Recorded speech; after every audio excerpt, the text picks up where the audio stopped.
Okay, so tonight's class, or morning, afternoon, wherever you are, is the inside out of teachers in the classroom system.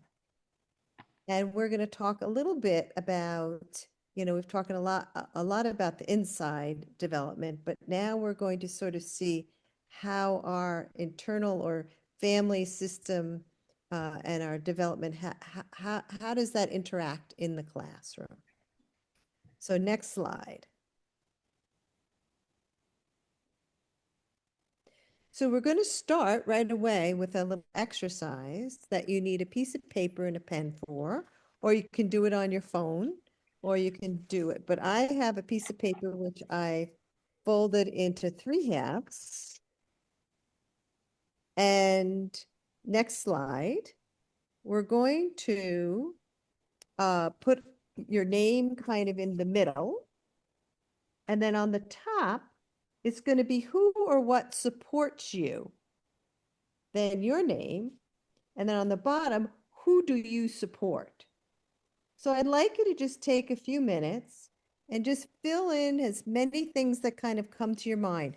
What or who supports you? And then on the bottom, who do you support? And you can start with the top and the bottom, and you might go back and forth for a bit. But we're going to take a few minutes to just see what comes up. So take a few minutes, and I'm going to do it, and Sid's going to do it too. And everyone's going to do it. And we're just going to see what comes up.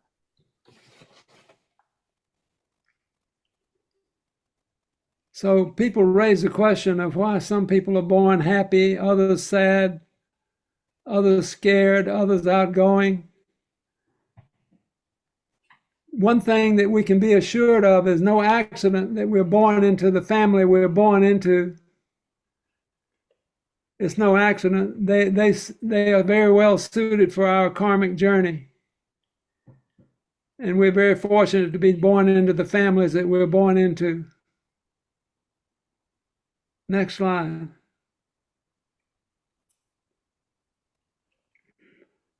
So what we mean by sanskara is a seed of reaction.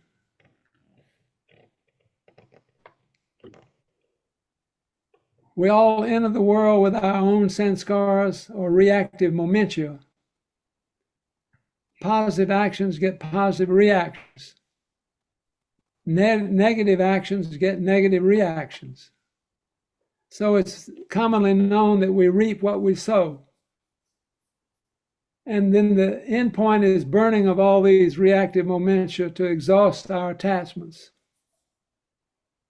So this collection of sanskaras is called karma. Next slide.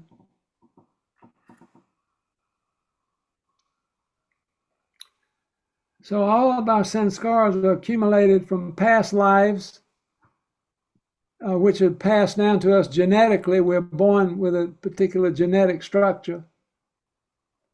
And they're also imposed by culture and family. We'll examine the pranadharma, the cultural pranadharma, and the individual pranadharma that's given by family and acquired by willful actions. So sanskaras are the mental propensities that determine our chakra symphony. That is, of the 50 propensities, they're not equally distributed in terms of strength and weakness. That constitutes our chakra symphony. Next slide. But something that modern science has become aware of is a more rapid form of evolution than by mutation. Darwinian evolution is determined by mutations. 1 in 96,000 alleles in the genetics is affected by some quick or some not so quick mutation. But rapid evolution occurs by sustained environmental demand for adaptation. And our psychic urges and our hopes and fears determine that they create psychic mutations, transmutations. So this is an effect on the protein that's altered at the cellular level. And this is influenced by microvita, positive and negative microvita, the vibrational energy of positive and negative microvita.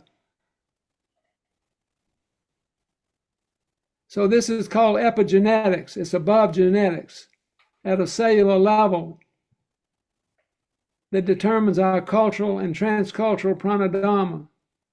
What we mean by transcultural pranadharma is that you may be born in one culture, say India, and then you move to the US, and after a period of time in the US, your pranadharma is changed. You have a transcultural pranadharma.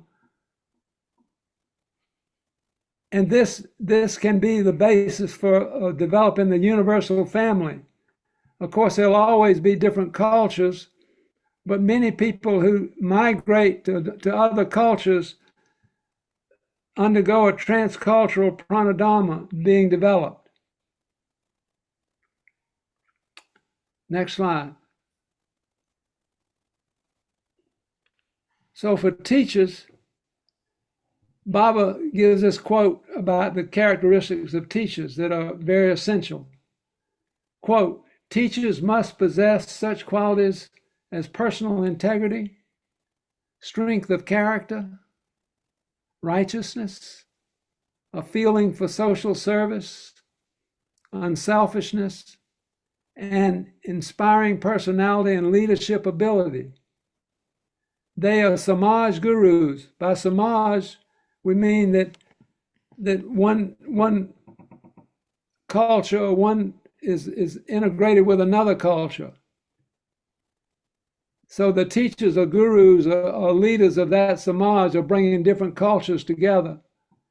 And that means you might have children from Mexico, from India, from America, from different cultures, and you help bring them together.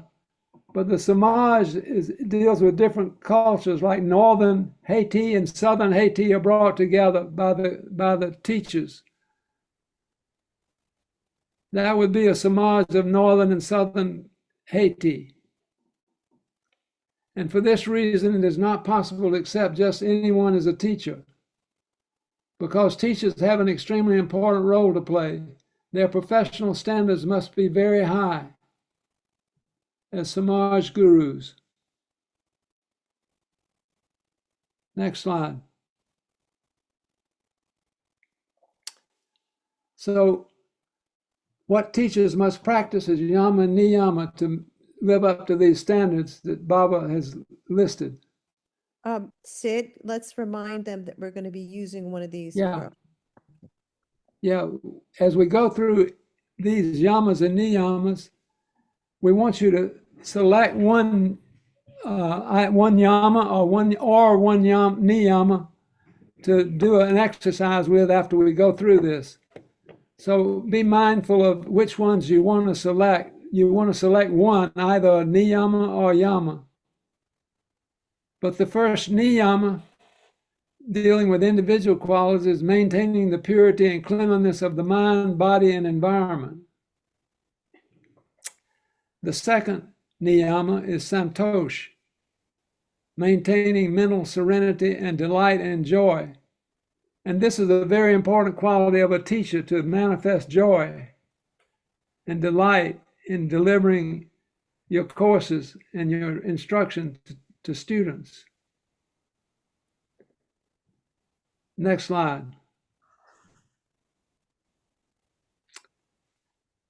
The third niyama is relieve the suffering of others through personal service and sacrifice.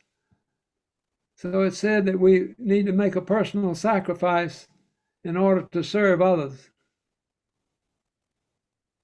Svadhyaya is a study and understanding of spiritual matter. That is, reading spiritual literature, or it could be very high quality literature. And the fifth niyama is Ishvara Pranadhan. Accept the supreme entity is shelter and the goal of life. Next slide.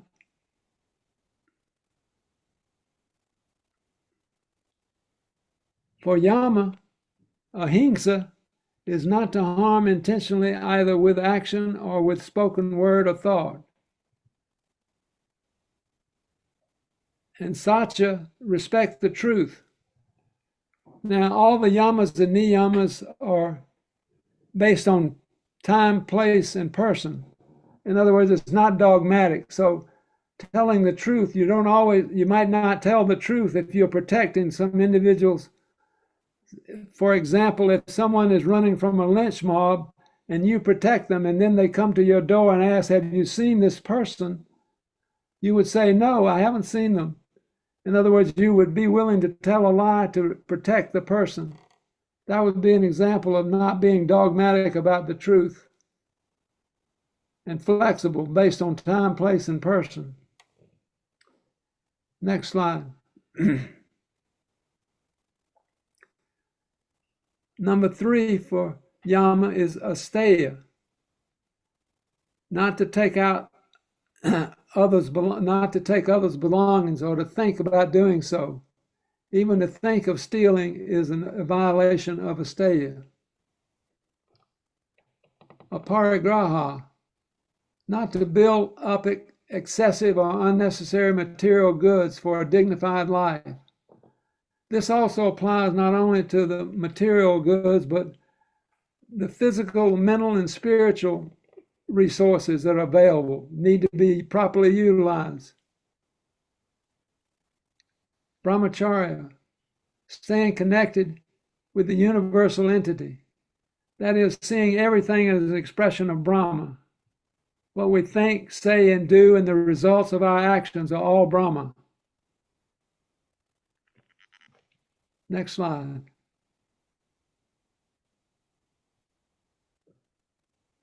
Okay, so that's a lot that we just talked to you about. So let's just take a moment and breathe in and out. As we're breathing in and out, let us just kind of breathe in and out. Maybe one more time in and out. Which one of these aspects are we drawn to? Something that we really want to develop. We probably want to develop all of them, but let's just pick one for now. Think about how we might want to. We're not going to think, we're just going to say, okay, this is the one that I'm sort of drawn to right now. It could be a yama or a niyama. Exactly. And we're going to go through a little exercise. Now, when I do this, I like to stand up and do it. But you can stand up and do it if you want as I talk you through it. Or you can just look at this chart. So I'm going to stand where it says you I'm going to imagine big circles around me in the middle of the room. And as I breathe in and out, I'm going to think about the one of the aspects of Jamiyama that I picked in relationship to me. How is that in relationship to me? As I'm breathing in and out.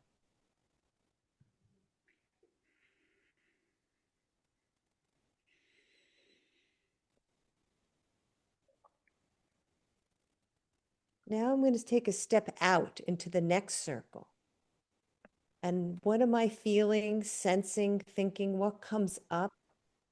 Words or images or feelings or senses about that aspect and my family and close friends.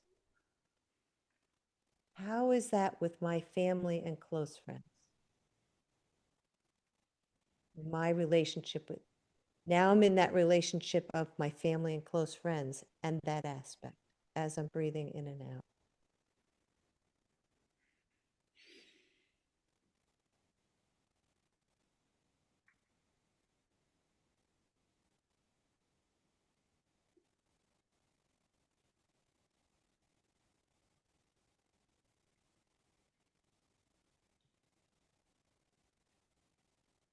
And now I'm going to take another step out. About how is it with that aspect in my relationship with my community?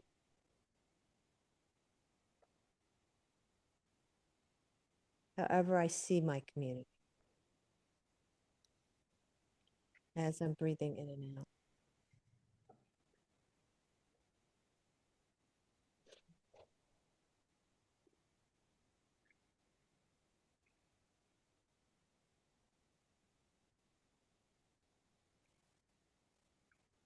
And then I'm going to take one more step out to the spiritual sphere, this spiritual sphere of my life and relations.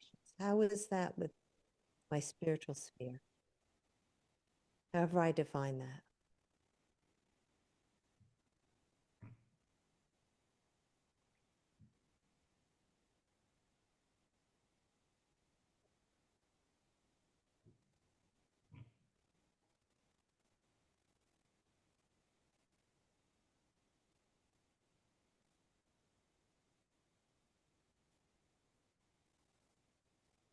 Now I'm going to walk back in again to that aspect with community.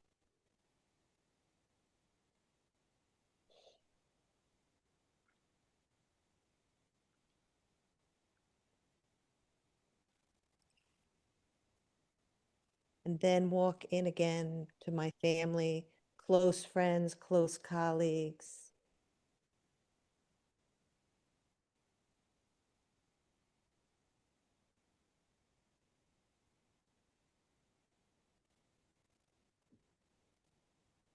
And then finally again in with me. What is that like in relationship to me, for myself?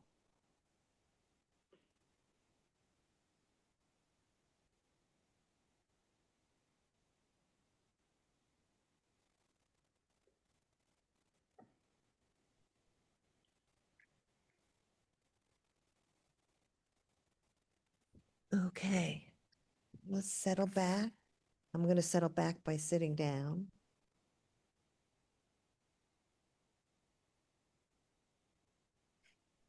And let's stop the share for just a second, Wilder, because we're going to go into breakout groups. And I'm going to ask two questions for you to talk about two questions in the breakout group. One is anything that you want to share about what that was like.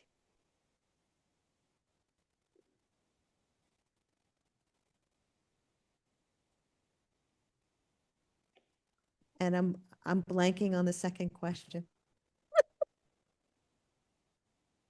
So I think just what was that like for you? And just share. And how does it alter your relationship with everyone else? How does it alter it? And think a little bit, is this something you might want to incorporate in your student support plan? Is this something you want to bring into that process or not? Okay, so how is it for you and also your relations? I have a question though, before we go to breakout groups, Wilder. Didi Shivani, do you speak Portuguese? Yes, I speak Portuguese. Wilder, since we have Sandra here, and I don't think she speaks much English, could you put Dee, Shivani, and Sarah and Sandra all in one group? Okay? And we're going to break up into three groups. And so you can put me in one and Sid in the other and have three in each group. And we're going to be in the breakout group for 10 minutes. Okay? So if you could, it might take a minute to split up, and that way Sandra can be in conversation with people about it. So I'm really thanking Wilder because I'm just throwing this at him at the last minute. No, Yeah, it's oh yeah, works good. Okay. Yeah. I missed it though is it 10 minutes or 15 minutes? Just do 10 minutes. Okay. All right. So we're just going to share what happened. And so everyone has about 3 minutes since there's only 3 people in each group. Okay. Okay. Can maybe we can just do a little sharing and then we're going to, I'm looking at the time, we have time. So, how was that for everyone to talk about these aspects? Did something what came up in the conversations that you could share just a little bit about, maybe? I can share about my group, Great. or I just share about myself. You could share about your group. Yes, we start with Soma, and Soma share about the principle of brahmacharya because he say in the context of the working, some people are not good people, and also then people that are doing good for others, and it's very hard to apply this brahmacharya principle to see God everyone, and so this is hard for her. She struggle for practice that with bad people. Yeah. And then Sarah shared about Tapa because she helped a lot her mom and she sacrificed a lot and she feel exhausted. And then sometimes she talked to Baba, okay, I can help people, but why I should have also this sclerosis together? So this is too much. So I don't have the energy to help anyone more. So sometimes she feel angry because over sacrifice and she tired and she cannot help more people like that. And Didi Shreya, she shared about Shausha, food, environment, organization, cleaning. This is her point she needs to improve. It's like this. And then and the first in the beginning for me, I come from individual side, Satya. Like I know very well all my positive side, negative side, like that. I don't hide anything from me about myself. But for people outside, I only show the good side. So and then this creates so much expectation. So I think my Satya is only, I don't know, it's complete. No? My dark side is always over control, and then, but I know that. But for people only see the positive side too much, and the expectation is maybe is more. I don't know. But and then when I listen Sarada, I think, oh, maybe I should change for Tapa also. I feel I can do more, but I don't know how to do more sometimes. Yeah. Yeah. Thank you. Thank you. Very good discussion. Honest too. Yeah. So, you took the first step, Didi, by saying, oh, I have this other side I don't show very often. You're like peeking out of that just a little bit, Good. What about another group? Someone from another group? They could just share what happened for you or others. It's up to you, however you want to share.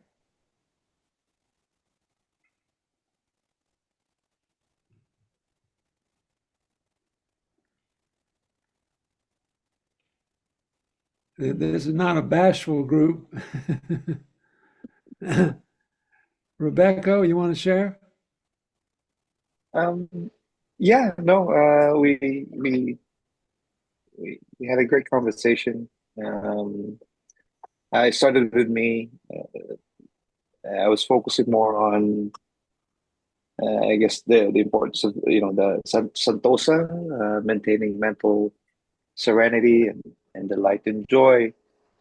And I find that this is something that I could continue to work on myself. And kind of as I kind of go through the exercise, that this is something that I can continue to cultivate and share across. It's like the seed, but also it's like this ripple effect, right? It's a positive ripple effect if I'm able to continue to practice and maintain this quality of joy in myself, in my heart, that will resonate across the across this, we call it, the sphere, right? And it's and us included in that sphere. And as it's like a wave that it continues to grow outside of our own sphere and goes to the next sphere and out to the world. So that was, for me, I think it further with this exercise, it's further reinforced, the great value of of having that as a practice continuously. Um, we also, yeah, so that was my part. I think it's interesting because when I did this exercise in the morning and I got out to the spiritual sphere and I really felt that energy and then brought it back in, it really changed everything. It was that was a surprise for me, that I kind of brought that feeling back through the relational aspect of things. And yeah, so Yeah, I chose brahmacharya, and I started with myself, and I had trouble seeing myself as an expression of Brahma. Uh, I had less trouble seeing others, as an expression of Brahma. And then when I went to the spiritual level, and I felt some identification with Ishvara Pranadhan, uh, with the cosmic consciousness. Then when I came back, I felt more kind towards myself. I was able to see myself more as an expression of Brahma when I came back from the spiritual level. Uh, so it was surprising. yes. Anybody else from any of the other groups want to share something?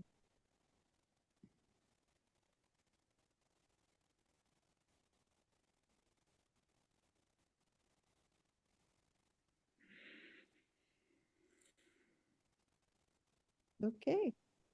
Just want to add, just very interesting, and I think we've all experienced it in this exercise that when we started, we had something of a different feeling when we were in our own sphere. But when we bring it out and then we bring it back, we kind of have a different feeling, a different, perhaps perspective, but appreciation also. Yeah. It's like there's more that we got back from what we felt we were giving. So that was interesting for me in terms of the exercise of thinking about the different spheres and how again how it kind of matures in a way and brings it back and it kind of reinforce further the value of what you kind of started with, right? So that was interesting for me.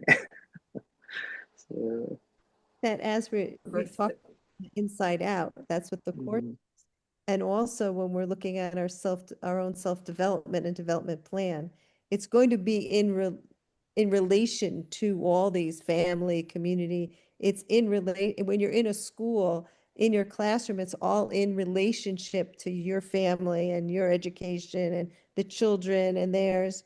So yeah, developing and focusing on these different aspects can help in that journey also, support that journey. All right. Eu queria comentar algo, com licença, Linda. Se a Didi Shivani podia me ajudar?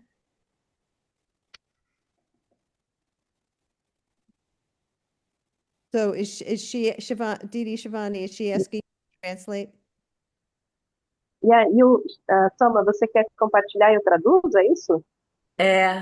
Não seria Ok. dizer para ela assim que quando na parte espiritual é tranquilo com todos os reinos, né?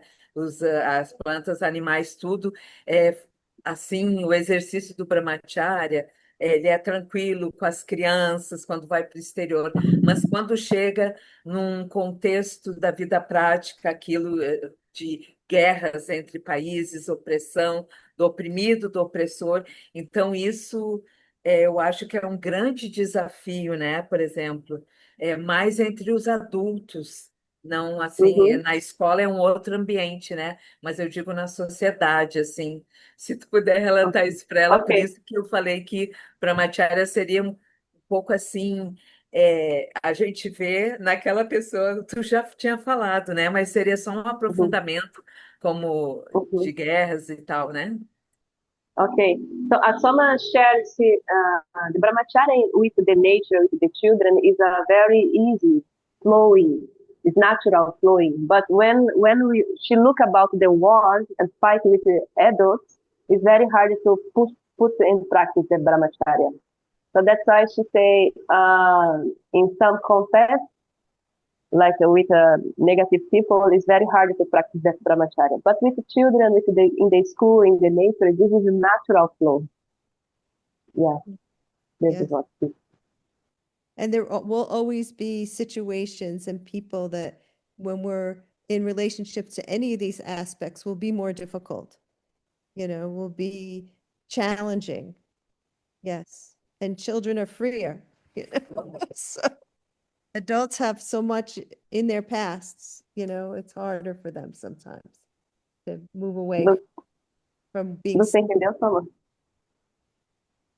Soma, você entendeu a resposta dela? O comentário? Sim, que com as Ah, crianças sim. elas são mais livres, tudo bem, né? Mas daí tu falou de guerras, né? Porque a tradução para mim não é boa. Tu falou de guerras em Sim, contexto falei, assim. Ah, tá. falei. Tudo bem. Contexto Tá de tudo guerra e ok. pessoas. Ok. Okay. Well, let's move on because this really feeds right into the next thing now. So, okay, so I talked a little bit about this last week, and we're going to get a little bit more deeper dive into this, which is I'm going to talk a little bit about ECL or emotional well-being, creativity, and learning. When they work hand in hand with schools and communities to enable teachers, leaders, and parents to create learning environments in which children and young people can flourish. Their research and practice shows that great education pays attention to these three aspects: emotional well-being, creativity, and learning. And I think neo-humanism is very connected to this. Next slide. Working in this way, we touch not just the children, but the whole community. There's a tangible evidence that through this systemic approach with and through parents and the community, that the community itself is being transformed in a positive way. And this was when this was implemented in the United Kingdom, this was the government IQ report talked about this. Next slide. So I went through this last week. I'm going to do a quick review of this to move us into the next place. So these two things, belonging and place, these are the guiding principles in systemic education. Belonging and place are very important in the classroom because do I feel included? Do I feel welcome and secure in the systems? A lot of what we've discussed about who supports us and who do we support, and also these aspects of Jamiyama, they touch on this. And also, do I feel like I'm in my right place in the system? And do I have natural authority and where my talent and passion meet? And we're going to talk a little bit about what might happen to make that difficult and how we can maybe move towards more balance in this area. Next slide. Exchange, how fair is the exchange? Is it based on mutual love, honor, and respect? And we've talked a lot about this today, that people, if you feel like you're giving away everything and there's no support coming from you, that you get burnt out. And if you feel, I'm sure people can know in relationships where they feel they only give and nothing comes back. Now, certain relationships are natural this way. Parents give, children take. Teachers give, children take. There is an exchange of love, but it's not for the child to take care of the parent. Some situations happen that they are put in that position. Whereas adult to adult or child to child, the give and take is more of an exchange back and forth. So there's different exchanges in different situations. And time, a lot of time, are we agreeing to the past heritage, but I'm standing in the present or leaning into the future? Or am I so caught in the past, I can't move here into the future?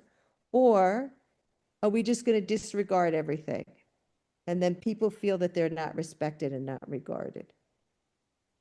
So we're not going to spend so much time in this exchange in time in this class. In the next class, we'll go much more into detail on this, but we are going to do a little bit more with belonging and place. So next slide. Okay, so I'm going to ask you, yeah, and I am going to share. Hopefully I have my right thing here. Yes. So I'm going to now share my Miro board. This is just a demonstration for right now. So I'm going to talk a little bit more now about what happens. And this is some of the theory behind systemic and family constellations and how it's related to systemic education in schools. But this can also be personal too, about ourselves and the teachers, because whenever I worked in schools with teachers, I worked with them and helped them get support and gain awareness about their family system and also the system of the children in their room. So this is just in general what might happen. It might have happened to you or another teacher or a child. An event comes in. And the event, maybe it's an illness, or maybe it's something that happened up here with the mother's parents. Maybe something happened in the community. There was a war, an event. Something that then the mother then just she can't do it. She can't be the mother of the child. She's unable to. And sometimes when this happens, let's say it's an illness. When this happens, then one of the children sometimes comes up to take the place of the mother. In Western psychology, we call this the parentified child. And you'll see a lot of times with intergenerational trauma. Maybe the trauma happened many 3 or 4 generations, and everybody is struggling and can't function. And there's a lot of violence, a lot of crime, a lot of trauma. And the mother or the father, I'm just using the mother here, is caught up back here, trying to fix this, a lot of times it's unconscious. And then the children are kind of left. So then maybe one child comes into this place here. How do you see this in the classroom? This will be the child that always wants to take control of the classroom, wants to be the boss of the classroom, wants to be in charge of everything in the classroom, is obstinate and defiant with the teacher. A lot of times, not always, but this is a child that is so embedded in that at home because of the situation at home, that that's all they know, and they don't trust the adults will take care. And how do you help this? The way you can help this, allowing the child to come back, is to help the family. And we don't have permission in this group with each other, but if we were in a different course, we were doing constellations, I might help this mother, or when I did parent groups, I might help this mother to resolve what happened in her past, this event, to sort of give it back to her mother to free her a little bit so she can be more present for her own children. Complicated, but it is what happens quite a bit. And also there's something that can be helped. It can be helped. Okay, so that is sometimes what happens. That as a teacher, we are entangled in these events with all our family members, with some of them. And in this entanglement is love. In this entanglement is our connection to them. But when it's so much, it blocks us. We're always looking in the past, looking behind us. We can't really be fully present and fully moving into the future, fully present in the classroom for the children.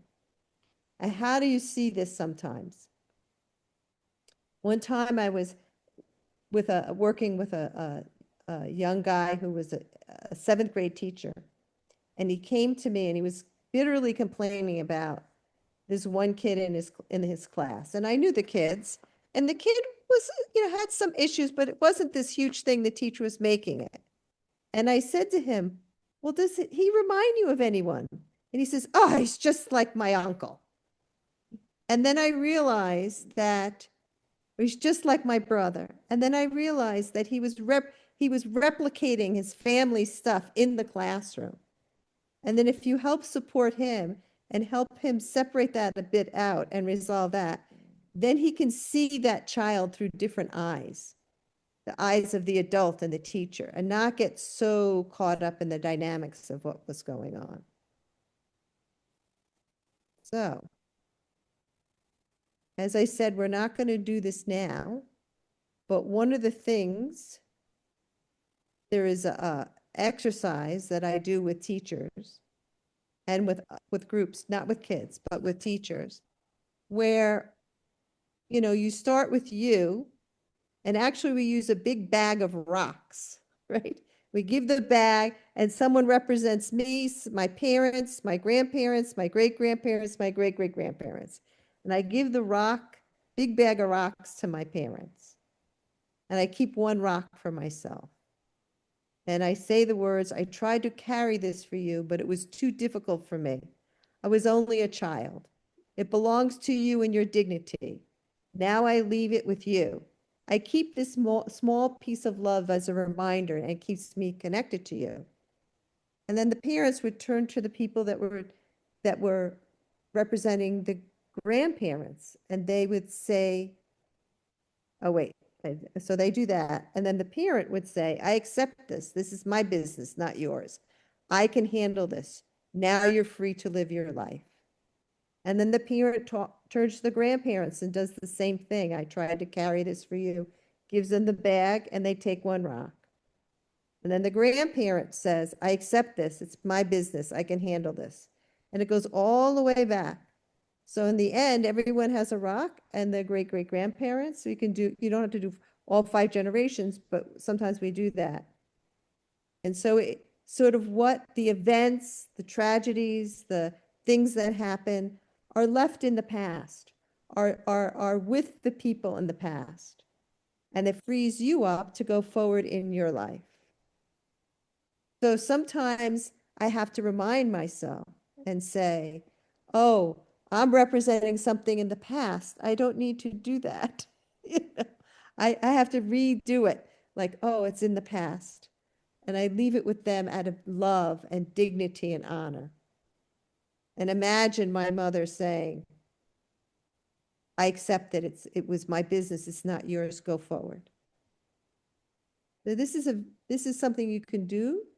And I find that when I did it with teachers, it was very powerful. But you need training to do it. So. And maybe I'll do a training someday where we get into how to do it and how to experience it. So ideally what we want is to have the parents with the child in the classroom. The child that knows that their parents is in the system. And the teacher is next to that. The teacher is in partnership with the parents. That first thing when I was talking about how the mother or the father is out of the picture here. Let's say the mother is out of the picture here.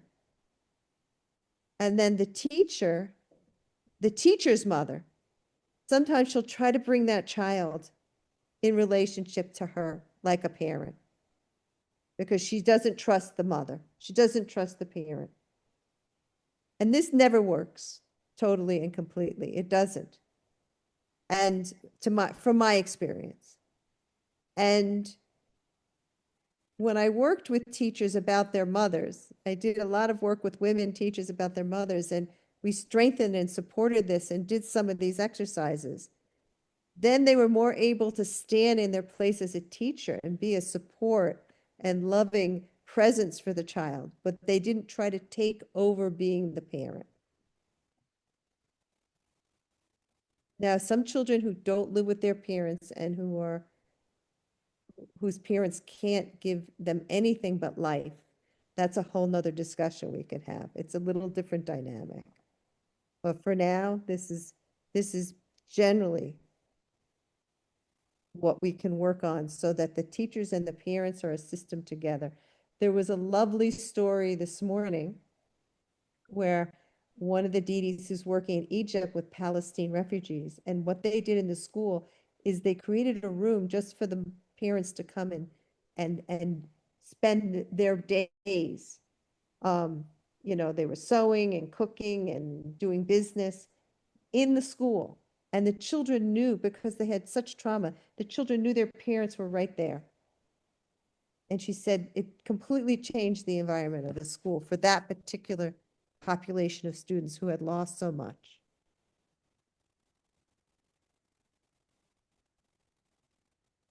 So this is really what's happening in the classroom. I'm, as a teacher, coming into the classroom with my system and my mother and father and grandparents, and the children are also coming into the classroom. And somehow we're trying to create an environment where everyone is included. And everyone and everyone has a place. And the more that I can free and develop myself, we're really one of the only teacher preparation programs that has a teacher development aspect to it. The more I can free up myself, free up my flow of love, be present, the more I can be there for the children and support them and their families.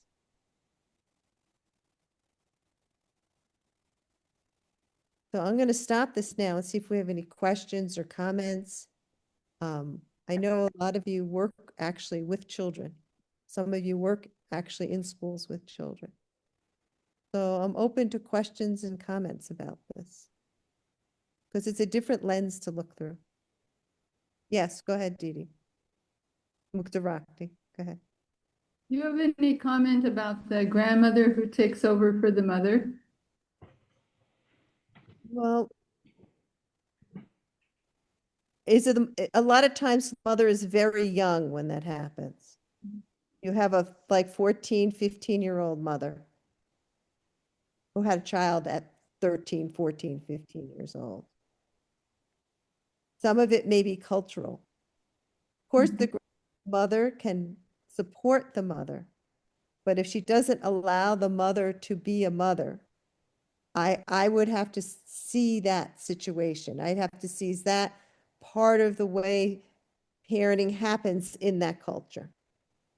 And if it's not, when I saw it was in the Afro-American culture where really a lot of the girls were having children at 14, as young as 13, up to 16. And the grandmothers were like in their late 20s. And so they basically tried to take it over because when they also had children when they were 15 and their mothers took over for them and so it was kind of an intergenerational kind of thing. And that situation, I would try to strengthen and support the mother, that you are the mother of the child, if she wanted that. It can be quite dominating, though. And, I address the grandmother, would bring the mother to the conference, because I was a school counselor, and I would address the mother and give her her place as the mother. Always try to support and give the mother the place as the mother. We see it a lot where they send the mother out to work because she's young Mm, and able-bodied, and the mother maybe doesn't have so many skills or not young enough to really work hard. So she stays home and takes care of the kids. Well, yeah, but does the mother still have a place? Or is the mother kind of taken over the whole place of the mother? I would have to see to know. But many grandmothers support their grandchildren in this way. They take over that daytime caring. Do they live with the grandmother and the children don't see the mother?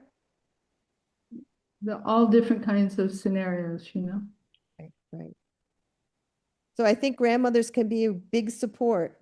I have seen it where they try to overpower and don't let the mother be a mother for their children. So I think it's very individual. Yeah. Other questions or comments?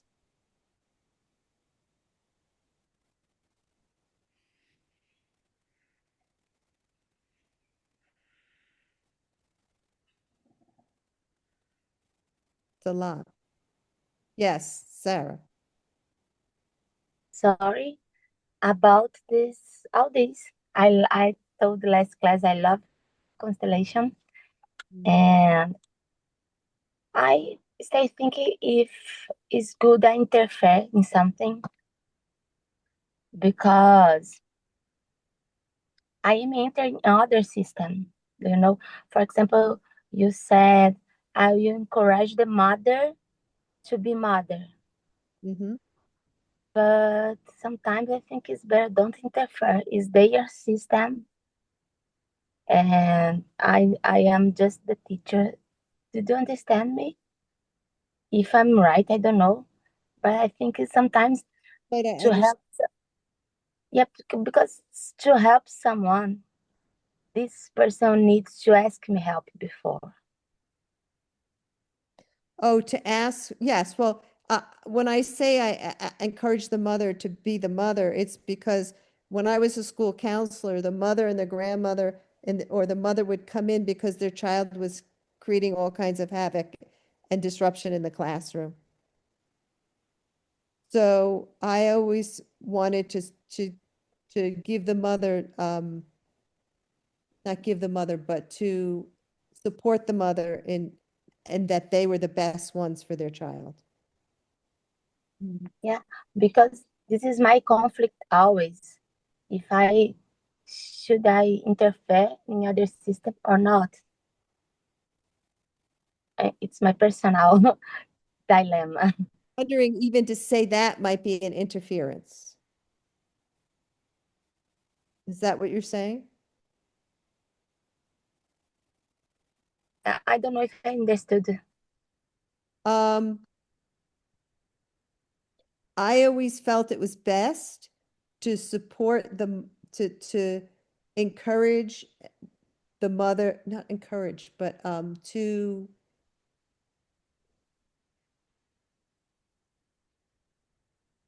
like I never felt that because the child was disrupting the classroom, it was because the mother was a bad mother. Okay. Okay. I felt that the mother maybe had some very difficult circumstances that made it difficult for her. And and I my role was to help support her and give her positive encouragement that she's the mother and she's the best for her child. Yeah. Does that make sense? Yeah, makes sense.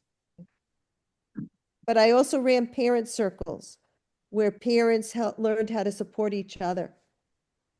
And that was also because a lot of times those kind of those parents don't feel very supported. They don't feel like they belong. Mm-hmm. Yeah.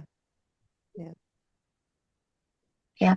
And just other comment that I would like to say, it's for someone about brahmacharya and the difficult to and sometimes love other persons. And I can imagine, for example, we need to love Bush and Trump and here in Brazil Bolsonaro, and it's so difficult. And people who like them is difficult too. But Bert Helling has one book that I don't know in English. The name is One Place for Those Who Were Excluded. Right. So, em português, é Um Lugar para os Excluídos.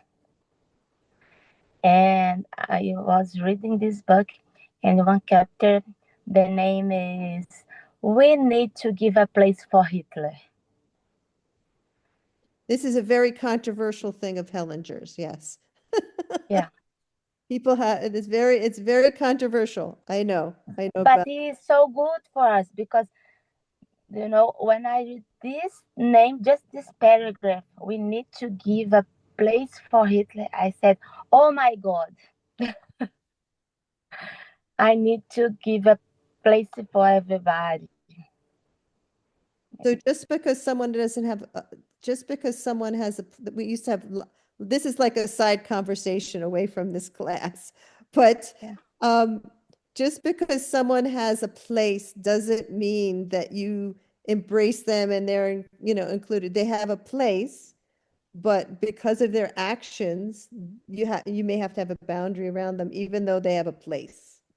It's like, what do you do with like, for example, a father that, abuses the child? He's still the father. That's his place. But it may be that he can't have contact with the child at that moment because he hurts them. So I think that this is a tricky thing about giving a place and recognize it, but their actions also can have consequences. That's how I feel about it. Yeah, but I think this is the subject because I feel like I can separate the things. He's a bad person, but he is my brother too because we have the same father, for example. So this for me is brahmacharya. Because of that, I'm saying that because this sentence opened my mind. How can I love in different way? Not love with all my heart, but give a place if sometimes is love, for example. Do you want to comment on this? Yes, I think that Lovable. Acharya. having having a proper place in the family is important, but some people violate that place, and when they violate that place in the family, then they have to step aside for a while if they violate the place in the family. In other words, if they are an abusive father to a child, they lose their place, but they're still the father. And the task is to reestablish them in that place. You don't give up on them totally, but they have to step aside from that place if they're abusive father until they can be brought around to be a normal father and exhibit propriety.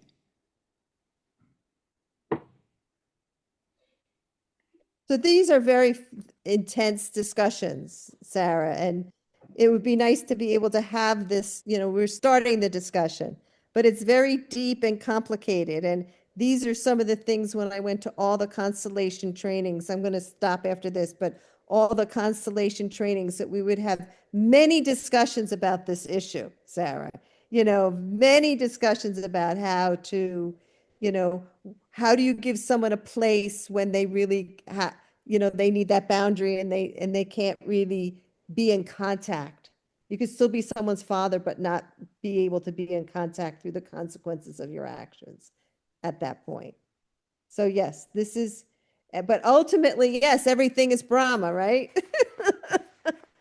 You know, we should love everyone, but we're in the process of expanding. So we might not all be able to do that, you know?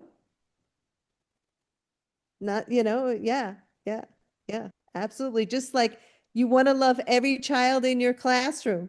And there may be one child that really pushes you and it's really hard. And you work at finding your way to including them and loving them and helping them feel they're okay. Yeah, yeah, Yeah.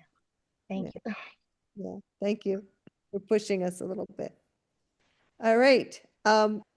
Anything else? Because I'm not gonna have time for this next exercise, but I'll just give you a little peek and we'll do it next week. Any other final comments about this?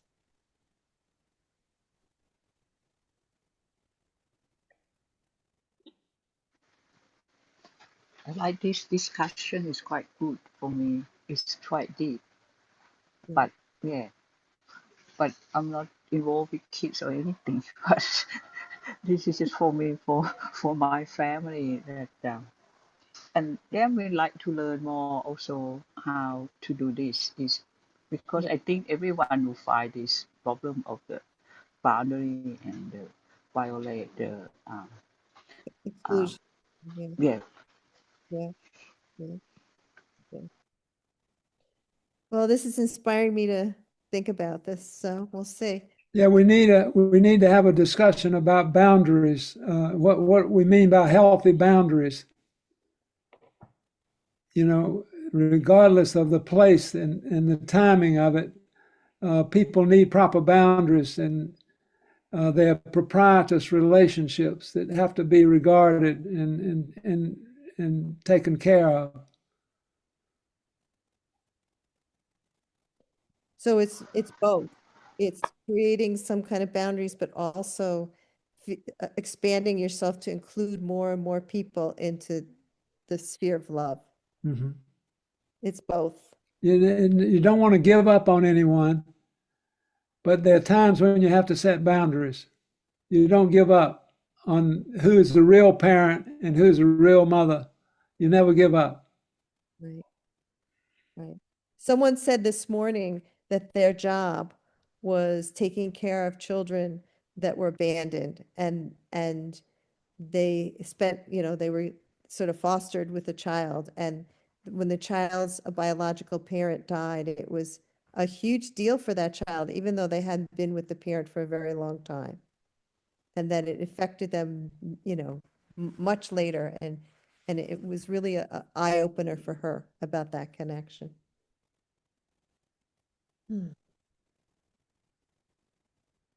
Okay, let's just take a moment and breathe now.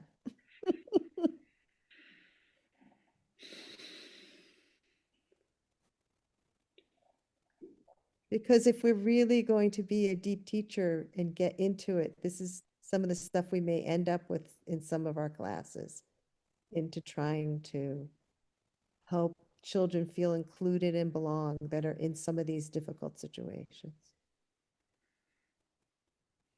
Yeah.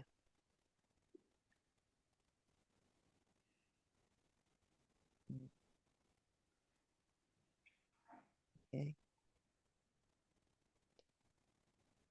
So I'm just going to show a teeny peek. I kind of thought we weren't going to get to this, but we're going to do it at the beginning of the next class. So Wilder, can you put up the PowerPoint? I'm going to spend 2 minutes just giving you a peek of it, but we'll really go through it next week. So what I'm going to do next week is really step by step going through what a creative brief is and give you an example of a creative brief. And we're going to actually experience it on a Miro board. And this is called the hula hoop on belonging. And it's something you can do in a classroom. And I've done many times in classrooms.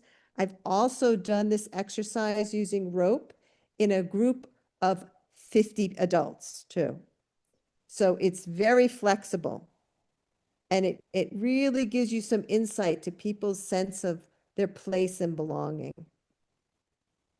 So we're going to do this next week. And it's a lot of fun and very interesting. So, let's go through just slide through the slides till we get to yeah, we're not gonna, yeah, just keep on going. Keep on going. A little preview of what's gonna happen. Okay.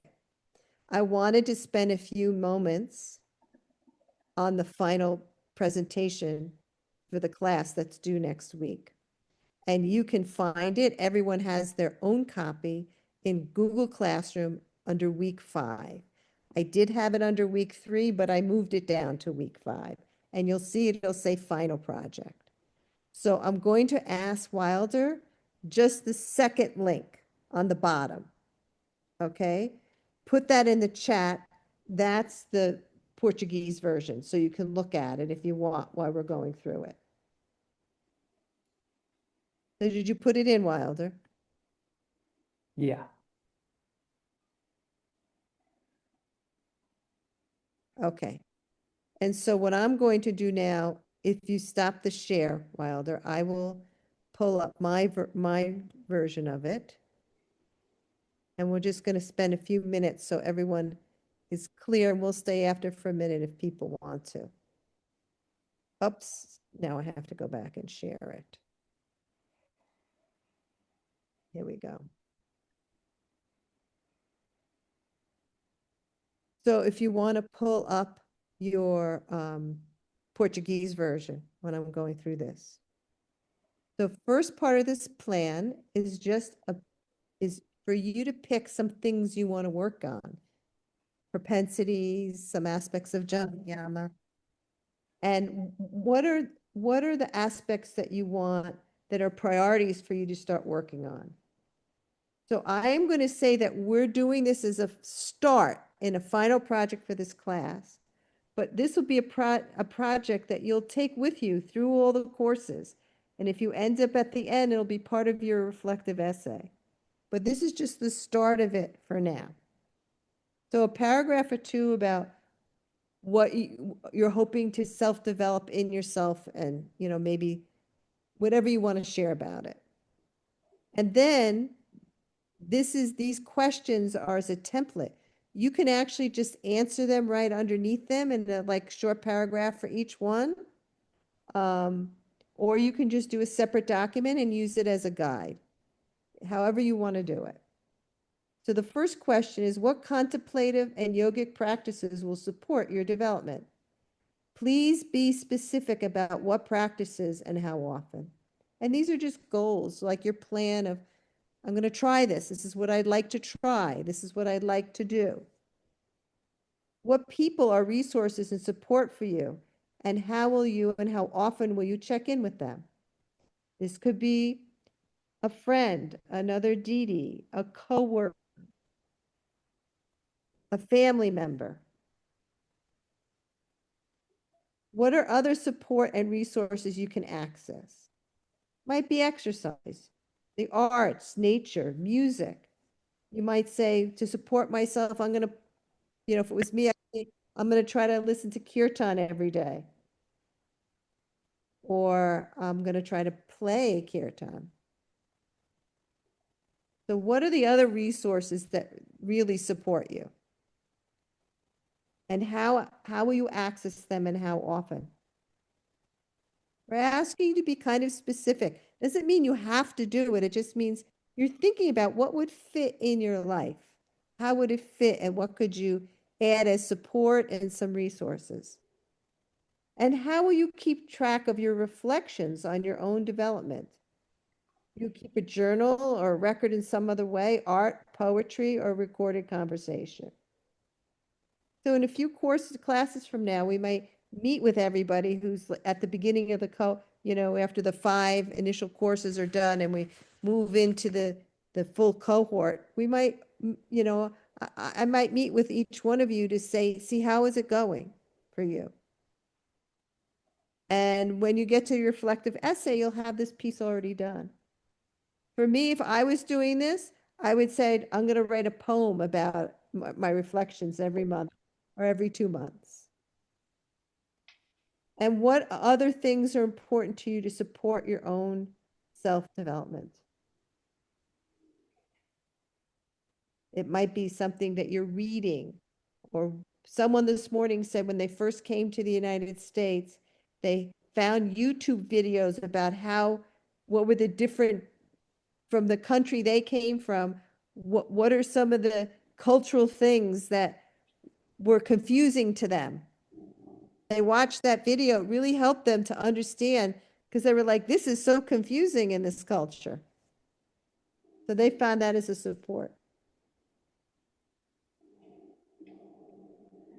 Okay. Let's stop the share now. And I'll open it up.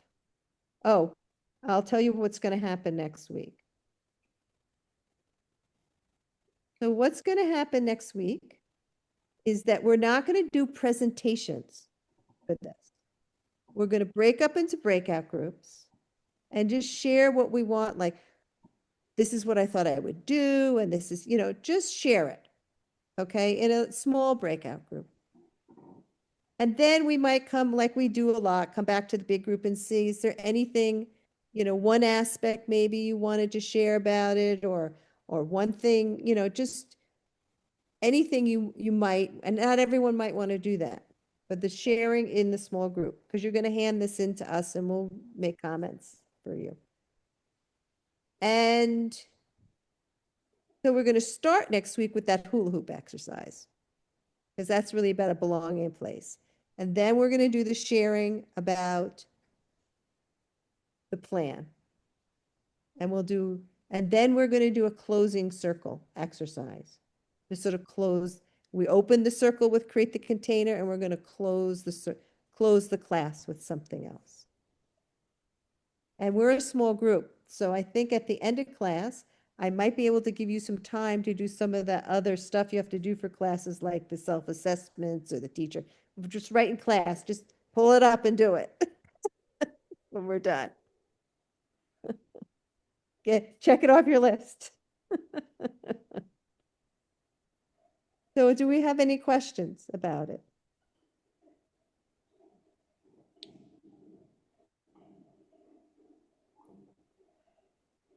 Everybody understands that this is just a beginning with the 5 different aspects of the plan that you'll be developing across the whole cohort.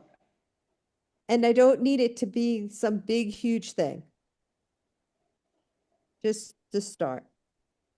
Think of like a short paragraph for each one of those things. Few sentences. Doesn't have to be a big, huge thing.